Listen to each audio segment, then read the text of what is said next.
COVID-19 pandemic presents challenges for the archaeological sector, but with the correct control measures, we can get back to work, protect jobs, and ensure the long-term resilience of our sector. Before any work on site commences, archaeological employers are required to have completed a risk assessment document outlining safe systems of work with general and site-specific control measures for addressing COVID-19 related risks.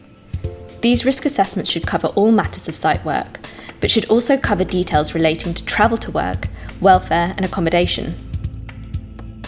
There are a number of things to be considered when setting up site work. On sites where space is limited, you may need to consider setting up a one-way system or create passing places so that people can navigate around site without coming into contact with each other.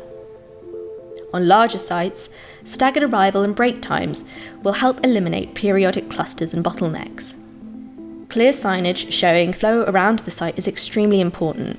Floor signs that mark suitable distances and signs indicating the maximum number of people that can occupy a space at once will all help to remind people about safe working distances, particularly important in changing rooms, toilets and meeting rooms.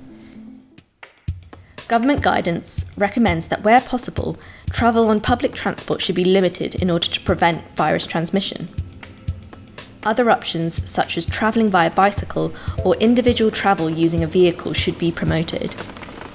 Schemes like Cycle to Work can help offset the costs of travel for staff and help promote safe travel to work. Where there is use of a hire vehicle, or where sharing of vehicles occurs, they should be thoroughly cleaned and disinfected. On sites where parking is limited, be sure that staggered arrival and departing times match a first in, last out rule for parking. Upon staff arrival to site, hands should be washed thoroughly with warm water for a minimum of 20 seconds. Space out changing zones and make sure everyone has their own space for storage of personal belongings.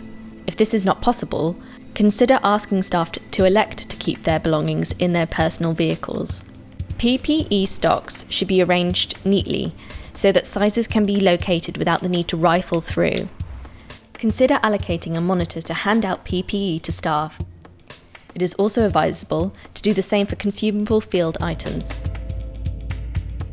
At the morning briefing, be sure to brief staff on COVID-19 procedures and any task-specific control measures that might be needed for the day. If the briefing is held inside, maintain as much ventilation as possible by keeping doors and windows open. Make sure all staff have their own pen to sign briefing documents and consider mounting sign-in sheets on the wall or in a static location so they don't need to be passed around.